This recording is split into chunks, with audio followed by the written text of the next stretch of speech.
You ever just call your dad up and go, "Hey dad, how's it going? Did you kill any kids today?" No? Well, that's because your dad isn't Asgore from Undertale. Now, if you know the story of Undertale, then you know that he had his reasons for killing human children. Like trying to save all of monster kind, but regardless of whether you love him or hate him after the fact, ultimately that was Undertale. It's all about Deltarune now, tobyfox's shiny new story-driven RPG that, what do you mean it's over 3 years old?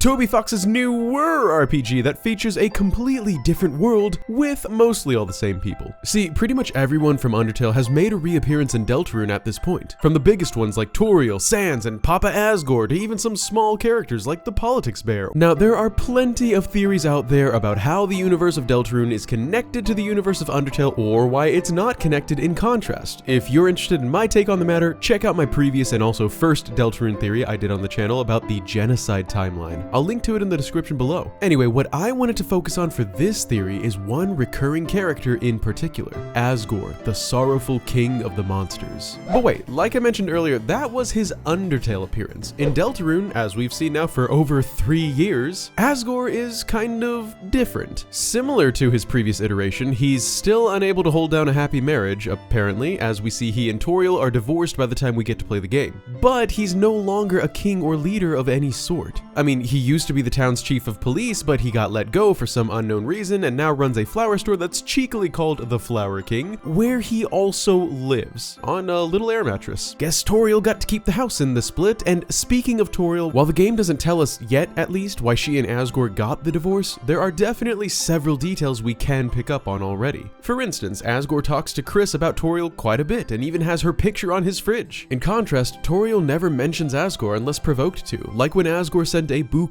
of flowers to Toriel via his child Kris, urging Kris to keep the source of the flowers secret, since he knew that Toriel most likely wouldn't have accepted them if she knew who they were from. But he still wanted her to have some anonymous flowers all the same, just to see her smile. Toriel caught on pretty quickly though as to where they were from, and after referring to Asgore as him, throws the fresh bouquet away in the trash can. Due to Toriel's civil behavior as opposed to Asgore's constant reaching out, we can deduce that the divorce was most likely initiated by Toriel, was most likely over something she felt was morally wrong in an extreme and unforgivable way, and was most likely something that happened not too long ago, since her feelings are still rather fresh, like those flowers in the trash can. In addition to Asgore's relationship with Toriel going down the drain, he was also fired from his job as chief of police, which is a pretty highly esteemed position to have. Once again, we don't know the circumstances of why he got removed from work, but there are a few pieces of evidence that we can deduce from the situation as a whole. In the first place, I personally highly doubt that Asgore was terminated as a police chief due to poor conduct or poor performance. Reason why is he's just so nice, okay? I mean, look at how he hugs his child. And in addition to his giving Toriel flowers, not even wanting her to know who from, he also apparently keeps giving flowers to lots of people for free. And because of this is unable to pay rent on his business's building/home and is about to be evicted and homeless as well as businessless. The monster man is clearly a man of the people who cares deeply for those around him at his own expense. Plus, he wouldn't have even been able to get the chief of police position in the first place if he hadn't have shown great conduct as a regular police officer beforehand. Because of this, I tend to think that there was a big thing, like one specific event that took place that resulted in his getting fired from work and Undyne getting promoted early to fill his shoes, and it was probably not a very good event. Now, between getting divorced and losing his esteemed job, you could probably imagine that Asgore isn't having a very good time. But fortunately, his tragic backstory details stop there. I tend to assume that both of these tragedies in Asgore's past are connected, and even though it's mostly just an assumption, I do have one detail backing it up. In Chapter 2, if Kris enters the police department and reads one of the articles on the wall behind Undyne, we can see some details that reconfirm Asgore's sudden removal and Undyne's sudden rookie promotion. But then Kris suddenly decides to stop reading. Now, you've got to ask yourself, why would Kris stop reading about their own father's story? To me, this implies that there is some emotional pain involved in reading the story. While it could be just the pain of reading about your father getting fired, I think it's probably a bit deeper than that. Like, it probably implies that whatever happened with Asgore also affected Asgore's family, the Dreamers. If this is true, and it brought up some bad memories for Kris that they decided to not fully recall at the time of reading, then I'm sure whatever happened has also affected Toriel, and therefore probably had something to do with their divorce as well. And that's what I'm going with believing until tobyfox decides to reveal something else to us. On that note, you might be thinking, this is cool and all, but there's no way we can determine what happened to Asgore in the past, right? Since Kris won't read any further and nobody else says anything in the entire game. And you'd be right, at least as far as Deltarune is concerned. Remember that these characters are all somewhat parallels of their Undertale counterparts. Alphys was a scientist in Undertale, now she's a teacher in Deltarune. Undyne was a protector warrior loyal to the monsters and Asgore, and now she's a protector police officer who was loyal to Asgore before taking his place. Toriel was Mama Goat, and now she's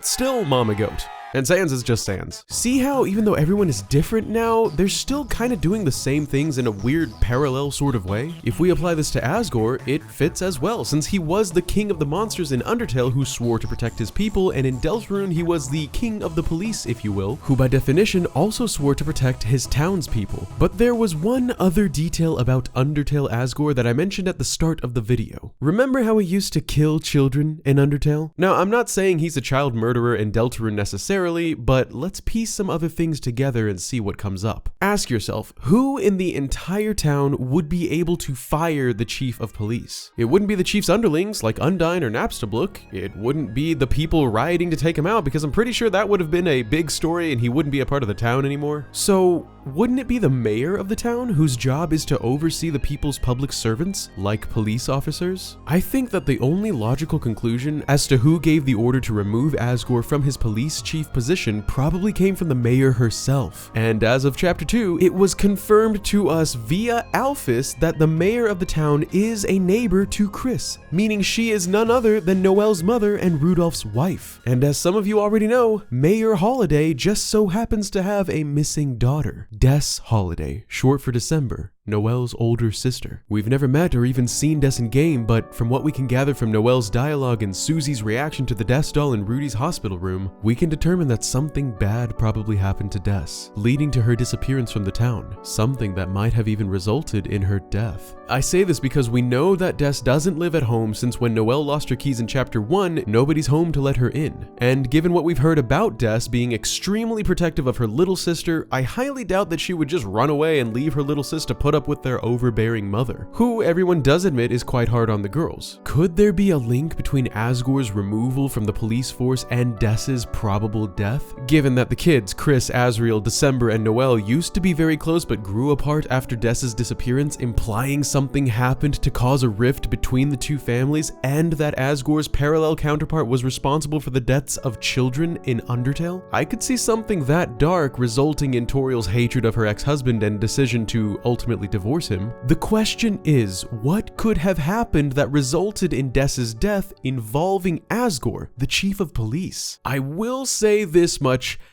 I'm not really sure, but I have a couple of guesses. It's possible that there was just some tragic accident that Asgore was somehow involved in that resulted in Mayor and Toriel blaming him for Des's death. But Rudy, Asgore's best friend, ended up forgiving him, as we can see since Rudy speaks highly of Asgore whenever you go talk to him in the hospital. After all, he and Asgore are best friends, and it must have been an accident, although the details of what that might have been are pretty much completely unknowable at this point. I do have one other guess though, which is much more speculative, but I'm gonna say it anyway, so consider yourself forewarned. As of chapter 2, we know that Noelle is extremely powerful, to say the least. The alternate route called the Snowgrave route that can be taken in the library Dark World reveals to us that she is capable of controlling cold weather when she's under intense stress, and ultimately can cast the powerful Snowgrave blizzard while blacking out. Strangely, if we visit the convenience store, we can hear from this individual standing here that the quote hoofed girl, also known as Noelle, has been coming into the store and staring at the frozen section for some time now, meaning that for an unknown amount of time, she's had this strange affinity for the cold. And if we talk to Caddy at the diner, she reveals that she's taught occult spells to Noelle, proving that magic does exist outside of the dark world. And she also says that Noelle has recently been, quote, slipping into the darkness. Now hear me out. What if Noelle once cast Snowgrave, the powerful blizzard-like spell, in real life with dire consequences, which earned its name Snowgrave? We know that Noelle and the rest of the kids used to play in the forest around the graveyard, and that it used to scare Noelle, who would sometimes cry and wipe her tears on Asriel's jacket. Well, what if in one of these scary times, the stress got to Noelle and she blacked out and cast Snowgrave like she did in the Dark World, and it caused a terrible blizzard to happen in the forest, which Asriel and Kris were able to escape from. But what if Noelle and her sister were still caught somewhere inside Snowgrave, which prompted the police chief Asgore and Noelle's father Rudy to try to rescue them from. But they were not able to find the girls in the storm, and Rudy started to become deeply affected by the extreme cold, nearing death himself,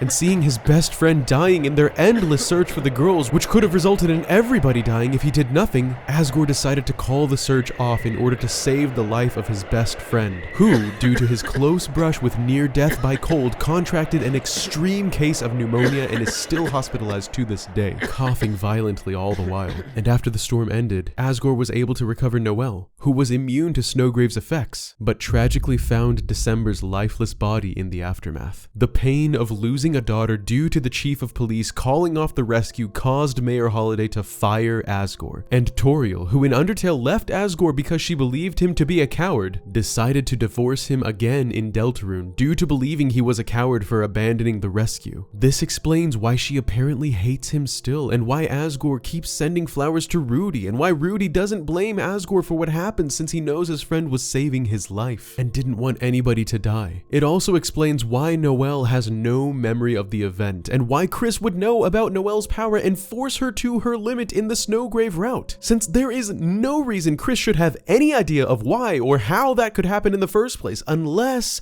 Kris had seen the power before. Of course, this is all just my theory though, but you've got to admit, given how little we know of Asgore's past in Deltarune currently, this is a pretty good way of tying everything together and explaining Rudy, Mayor, Des, Noelle, Toriel, Kris, and of course Asgore's background. But what do you guys think though? Is Asgore involved in the mysterious disappearance of December Holiday, or is it still a complete mystery until tobyfox and team decides otherwise? Let me know in the comments below. Also, huge thanks for watching. This is my second Deltarune theory on the channel, and both of them have been so much fun to make. But I wouldn't have made the second one if it wasn't for you guys and the great turnaround on the first video. So thank you once again so much. Please consider leaving a like on this video to get it spread around on YouTube, and subscribe to the channel for much more gaming stuff to come. Huge thanks, of course, to my Bandit crew, of which I have some amazing new names to announce. Say hello to Dragon Lacer, Rachel G, Murray the Awesome, and a big hello to Classical Revisionist, who joined not once but twice on the top level in Patreon. I don't know what to say.